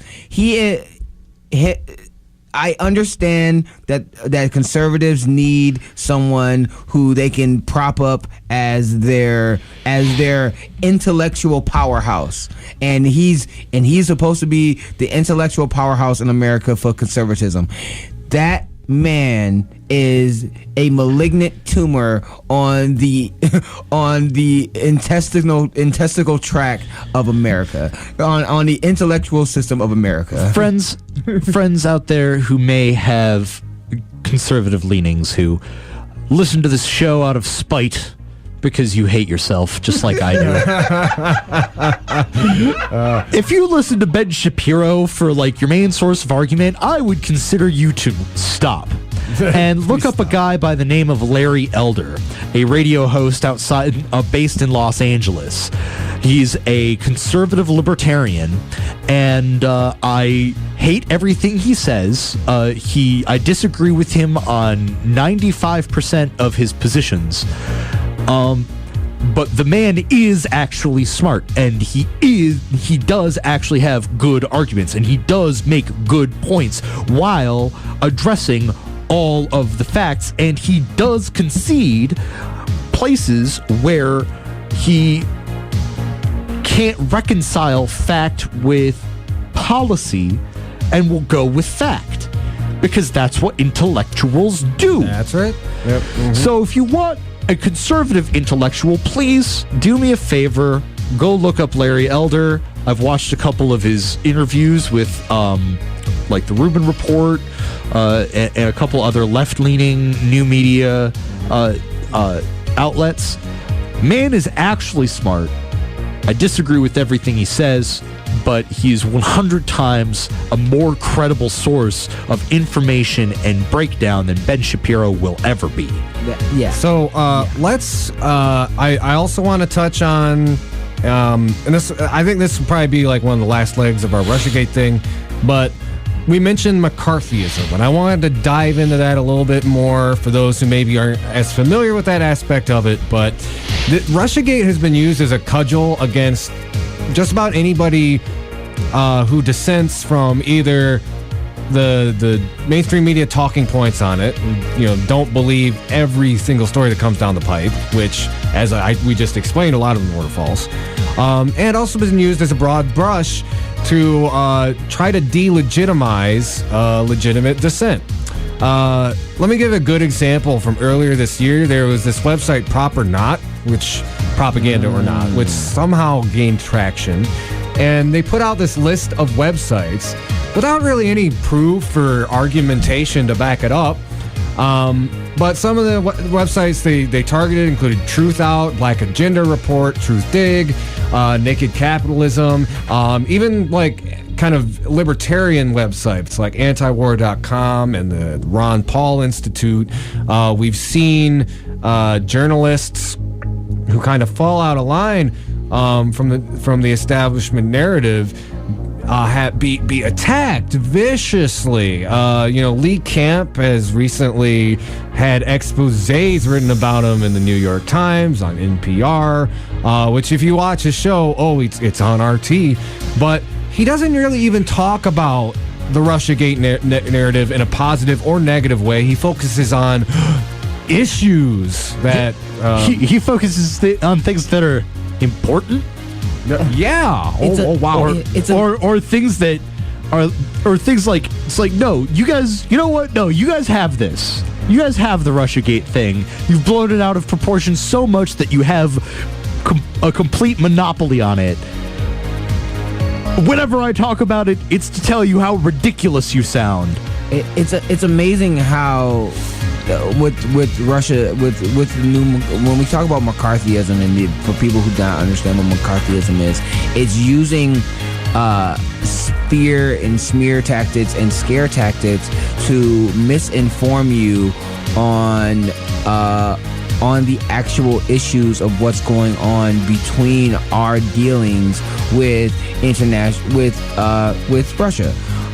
It's amazing how our mainstream media will attack people who do not have power, who do not have political power or financial power. So it's not just Lee Camp. It's also Jimmy Dore from the Jimmy Dore Show. It's also Young Turks. It's also Secular Talk, The Humanist Report, The Rational National, the Real News Network, Democracy Now! has gotten shots for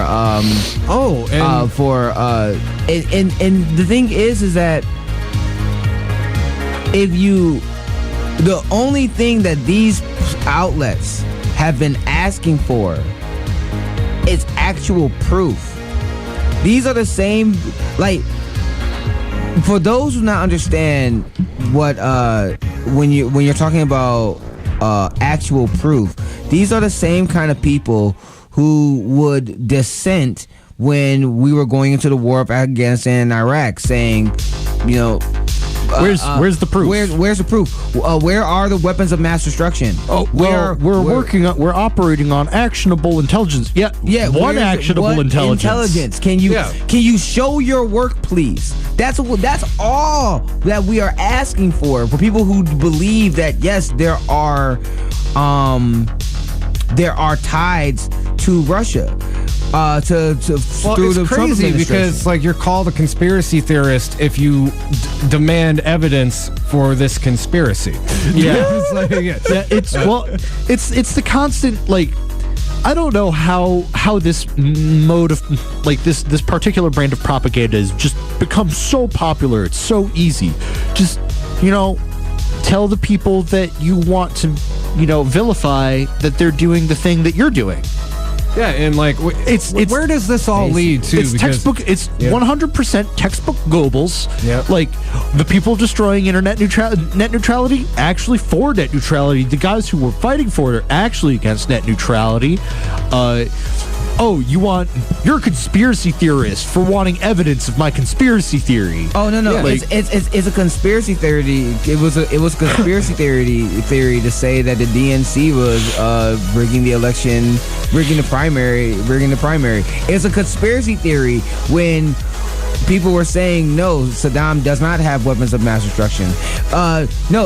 However, when like your whole RussiaGate narrative is based on innuendo and a lot of misinformation, you're expected to believe it automatically, and it also hurts the whole movement overall because it helps Trump. It's okay, but every time they drop a false story about RussiaGate, it helps Trump. The Earth is flat. Learn the truth. No. Here's the thing. And you bring up an excellent point. One, it helps Trump when you are putting out false narratives to hurt his administration. When you can just tell the truth, and the truth will do more damage. That's the first thing. Second thing is this. The reason why would you spend so much time on this narrative unless you don't have a profit motive from it? The only reason why these people would spend so much time. It generates viewership. It doesn't bring attention to anything that the corporate owners of mainstream media find anything important. Things like, fracking or the consolidation of media or any number of other issues that actually should get some attention. To bring up one quick thing, I didn't realize until y'all told me a couple months ago that Channel 3 was owned by Sinclair Broadcasting. Yeah, it is. Yeah, the consolidation of media. Actually, my point. I was watching Channel 3 just the other day, and usually Channel 3 ain't that bad. It's kind of hard to tell, but they had this guy come on, and even the anchor seemed like kind of uncomfortable about it. Some guy broadcasting live from Washington to talk about how great the tax bill is. Oh yeah, the must runs, the Sinclair must runs. Yep. The Sinclair must runs. I was like, honestly, okay. So no, please, thank you. Secular Talk actually had a couple months back an amazing piece on Sinclair and what they do.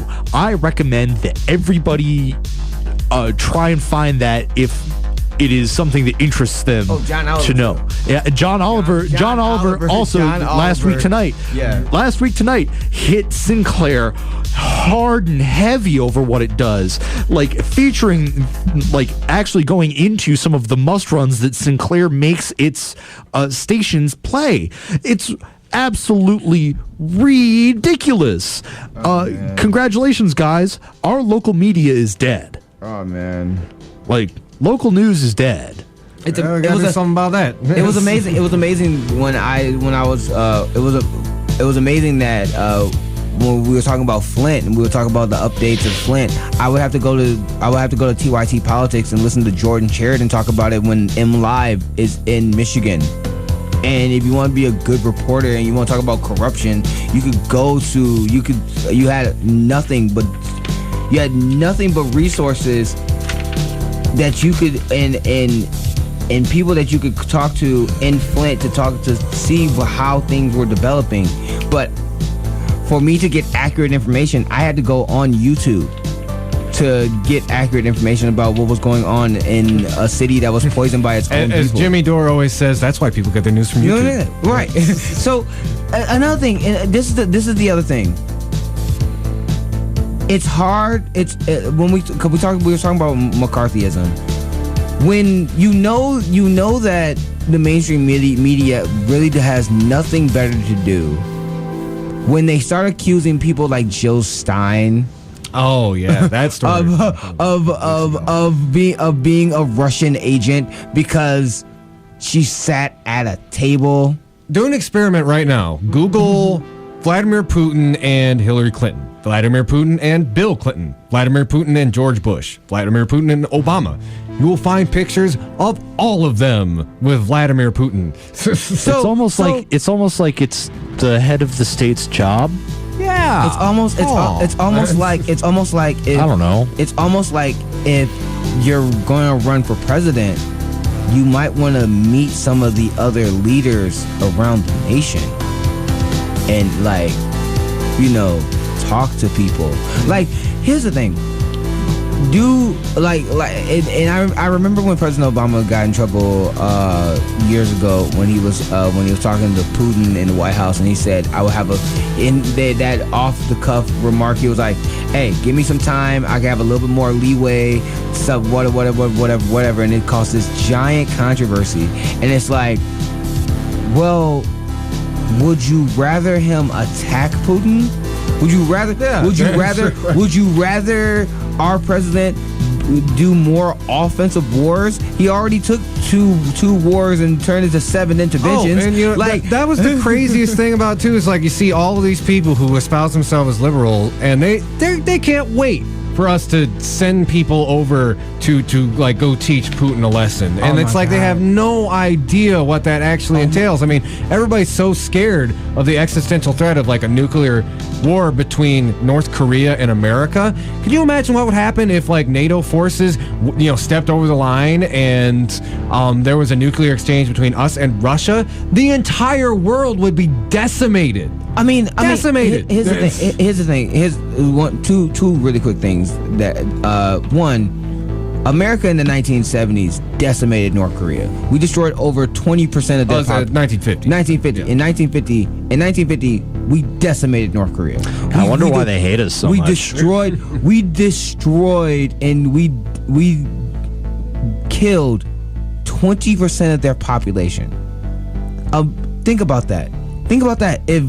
If another country came to America, decimation. Like, no, dog. But think about that. Think about if that happened to America. Another country comes to America and destroys 20% of our population. Women, children, like just innocent civilians.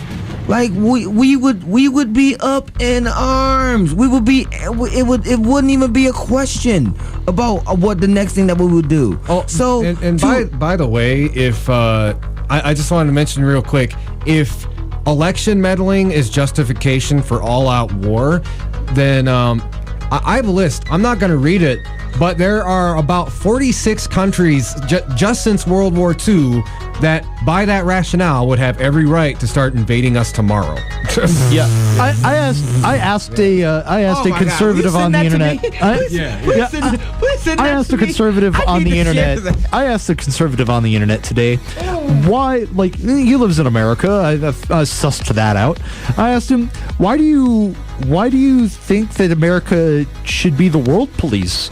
Well, America is the closest thing that the world has to the police outside of the UN, and the UN is ineffective. I'm like, well, why does the world need a world police? And if we stopped being it, do you think that the world would be okay without us screwing up everything and putting our noses into everybody's business?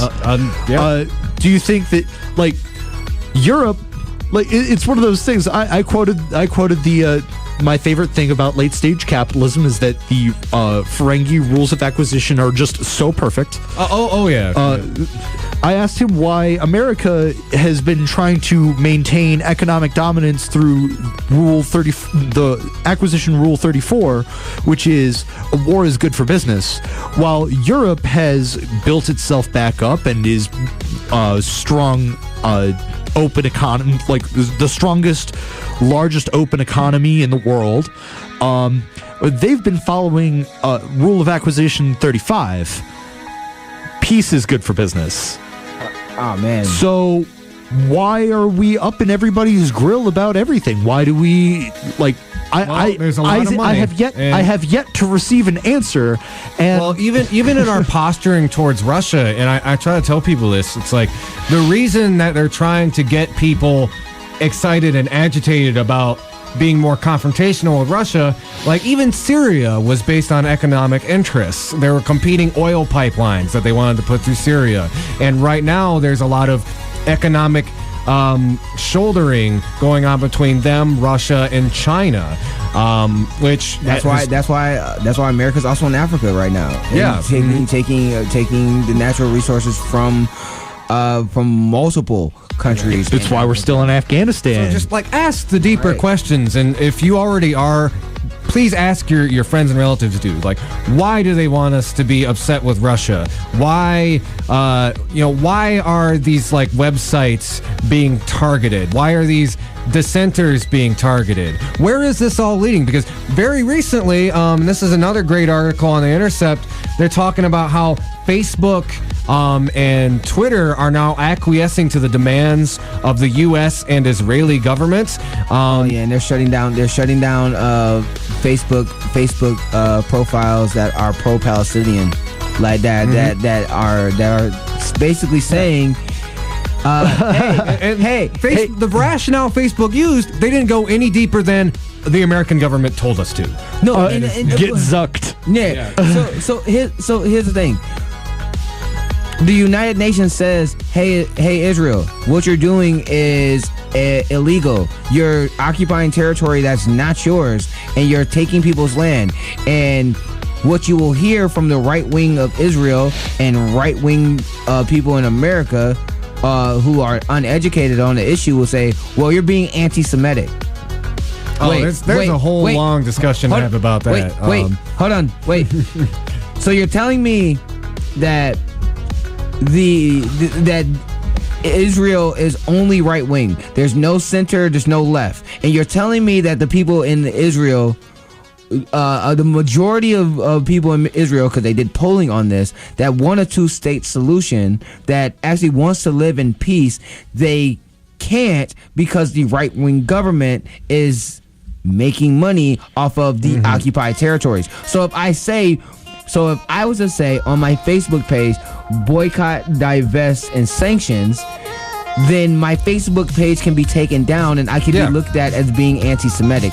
No, that's not being anti-Semitic. That is using policy. Oh, no, this is the 21st century, so you'd probably be a Russian bot. And I would be a Russian bot. So no, this is just an example of, well, the left only partakes in identity politics. It's like, yeah, and the right doesn't. No. Again, boycotts, divestment, and sanctions. That is not being anti-Semitic against Israel. What that is telling a friend, if we are supposed to be allies, I'm supposed to be able to be a friend. A friend is supposed to be able to tell you when you are full of BS. Israel's full of BS, and telling them, and the companies that is helping them, yo, we're not going to support you, and we're not going to support this habit that you're doing until you stop treating your neighbor like they are second-class human beings. Not to mention that you can't be anti-Semitic versus a country. Anti-Semitism applies to individuals. As far as I know, the nation-state of Israel, while its main demographic is Jewish and its main religion is Judaism, I do not believe you can be anti-Semitic towards Israel. It is a hunk of land. All right. So, I guess, do we have any other comments on the topic? I think we should go into wrap it up mode in just a sec. But final thoughts on RussiaGate 2017. RussiaGate 2017. This was the first act. Robert Mueller's in the mirror are closer than they appear. Robert Mueller is Funtime Freddy from Five Nights at Freddy's. That's what Mueller's about. I want a Five Nights at Freddy mod now. Oh my god! So we just spent the last 2 hours talking about 2017. What do you guys have to be hopeful for in 2018? What are you guys looking forward to? Or maybe some you're apprehensive about. But what do you think we've got coming up down the pipe that people really need to be paying attention to? I'm going to say it once more because Mueller's in the mirror are closer than they appear. The Mueller investigation into the Russian meddling and the potential cooperation of the Trump campaign and outside foreign influences has traction. It is not a nothing burger. 100%, it's not a nothing burger. You don't get top officials from the campaign to flip on the campaign without actually having solid evidence. So that's something I'm looking forward to seeing the development of. Something I am hopeful for. Well, like we stated earlier, California legalized recreational marijuana. this year, beginning on midnight of January 1st, 2018. Marijuana was recreationally legal in California, so that's dope. As we know, the left has already won the culture war, and California is run by the left, so that means pot will be legal by 2020. Oh man, something that I'm looking forward to this year. I'm looking forward to more Democratic Socialists winning their elections. I'm looking forward to seeing what the Justice Democrats and others, and as Dr. Cornel West talks about the fight back, the fight back, the awakening of people's minds to the situations that we have in America. I'm as a young black man, I'm also excited to see more media like Rooted, like Roots, like Roots, like I want to see more representation in the media from different minorities, not just black people, but different minorities in this country, and I'm glad to see that we've accepted a lot more hope and change in this country. The internet still exists in some form or fashion, guys. Get out there. Also amplify. I mean, another thing is that another thing that I'm looking forward to, and this is just me. Last year was a great year for hip hop. Yes. Like last year was a fantastic year for hip hop. I bought 2 albums this year. Oh my One God. was Damn, and the other was the newest from A Tribe Called Quest. Tribe Called Quest, 444, Rhapsody, who was nominated for a Grammy. Shout out to her. Man, it was just a Run the Jewels. Like, it was amazing. I bought that one too. Oh man, that's 3 albums. Oh man, it was a great year for movies. Besides the horrible dumpster fires that we saw with Justice League and a couple others, but there was a great year for movies. Get Out was fantastic, and I cannot wait to see Black Panther coming up.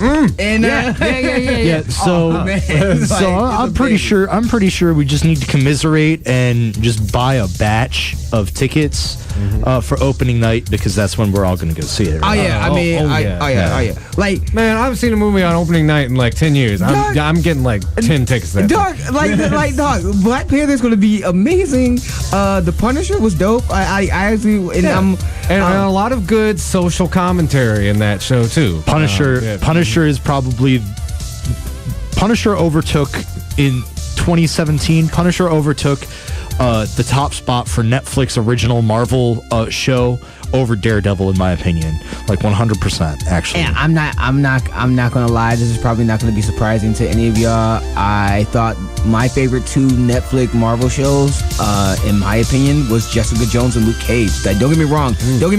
Daredevil was insane, and I loved season 2 of Daredevil. I thought season 1 Daredevil was amazing. I mean, I'm rating it purely on writing and execution, not based on my personal opinions. Like, my personal opinions, Luke Cage, top spot, 100%. Like, no questions.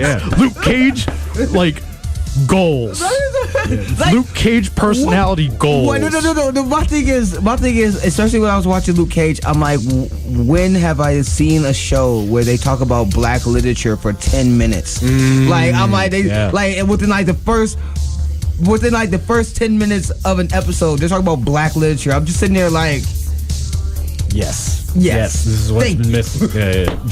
I'm sorry. Every single salty soy boy out there that gets upset about more the increasing diversity of representation in American media, I need you to realize that every single culture has stories. America is a culture of cultures, which means you need to shut up and listen. Oh man. Oh, another thing that I'm excited about. Another thing that I'm very excited about. I really want to see what the DNC does with the recommendations from the Unity Reform Commission. Yeah, that's true. I have an idea. I have a theory on what they're going to do. Hear me now, quote me later. in main aspects, what they're going to do is they're going to take the bulk of those recommendations and they're going to throw them in the trash. But then when it comes time for election around April, May, June-ish, they're going to start co-op. They're going to be like, hey, you know those recommendations? Here they are. You know, we found them. They were in the trash, but here they are. We found them. Yep. We're going to implement them. See? Have you seen the other guys? Right. Right, and that's better policy, better politicians. Papa John. I that's the one thing that I fear, because until, like, I'm excited to see what happens with Dianne Feinstein. I'm excited to see what happens with this is the first real test. These big Democratic establishmentarians are getting primary. Oh man, so. Dianne Feinstein, Joe Manchin. I'm super excited that we're gonna get rid of Fred Upton. I'm speaking it into existence. We are going to get rid of Fred Upton. He was ahead by 1 point in the last poll, and that was versus generic Democrat. So, generic Democrat is 1 point behind Freddie boy. Oh my God, Freddie! You got a big storm coming. Oh man, I'm flip flop Freddie, man. Like I'm. The thing is that I'm excited because I see change on the horizon. I see hope. I just hope that we turn with it. That's all. Yeah, man. That's all. I dig that. Yeah. Same here. Well, we're going into like extra minutes, but I think like a couple things I really want to hit on about the year we got coming up. Yeah, like you just touched on, the midterms are coming up, and that's going to be like the first real big test of the progressive movement, the leftist movement. There's a wave, and as we've seen in these state races, the people who run furthest to the left are the most successful. So I want to see how that plays out when we're talking about like at the congressional level. I'm also excited because it looks very much like they have enough signatures for it. There's going to be an anti-gerrymandering measure on the ballot this year. Oh, thanks to voters, not politicians. Yeah. So, we'll be talking about that a lot in the coming year.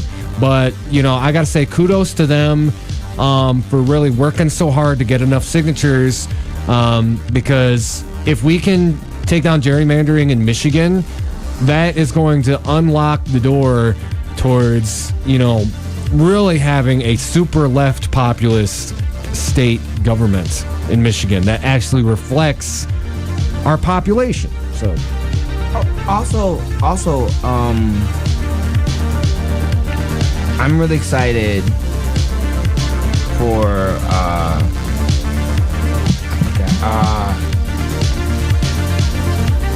I can't think of it. I just lost it. Never.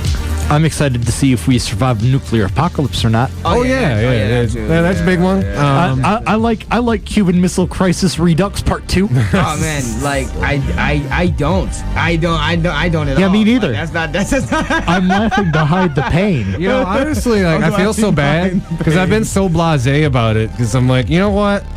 To me, it's like, well, versus like, I mean, if the nuclear nukes just start flying tomorrow, it's like, I'm not going to have much to worry about. I'm just throwing my big end of the world party, which I'll let you guys all know about that. Here's the thing, because I just got done watching the last episode of The Walking Dead. I don't want that to be our reality. I do not want to live in a world that's like Mad Max Fury Road. Like that's just not. I told people it would be like a combination. It's okay. It's okay. You probably won't. I know. That's my point. Yeah. I just tell people, like, our future is probably going to be equal parts Fallout and Portlandia. With some organic red roach milk. Yeah. Oh man. Oh my goodness. That's too much. I'm done. Unless it's like it has to be Fallout. It has to be Fallout 4 or Fallout New Vegas. Yeah, that's right. Okay. We got a rambling wine, and we went about 10 minutes over, but. I want to thank y'all again for listening this year. If you're a regular listener, if not, thanks for listening first time. Next week, school will be back in session. We'll be back at it. dropping those truth bombs, calling out the establishment's BS. So, anything else before we go? I'm happy that Kid Rock was a political stunt. Yeah, me too. Oh my God, Jesus! But Dwayne The Rock Johnson, if you are listening to this, please do not run for president. My God, if you run for president, we will be living in the world of idiocracy. I mean, we are already there, but Jesus Christ, no. I am just gonna straight cop to it right now. If The Rock did somehow, in a miraculous plane accident, manage to where every single other Democrat died, and he got the Democratic nomination, I'd vote for him over Donald Trump. Oh yeah, I mean, don't get me wrong. I would vote I'd for do it. I would vote for That The man Rock. is a national treasure. No, I would vote for The Rock. No, don't get me wrong. Don't get me wrong. Would I vote for The Rock over Donald Trump? Yes, I would vote for a dead meerkat over Donald Trump. But Yeah.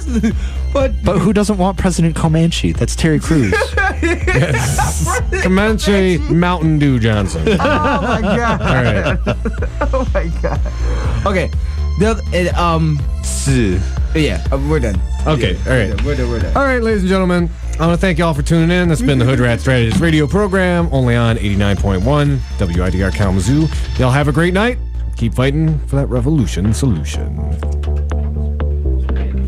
Oh, good show, guys.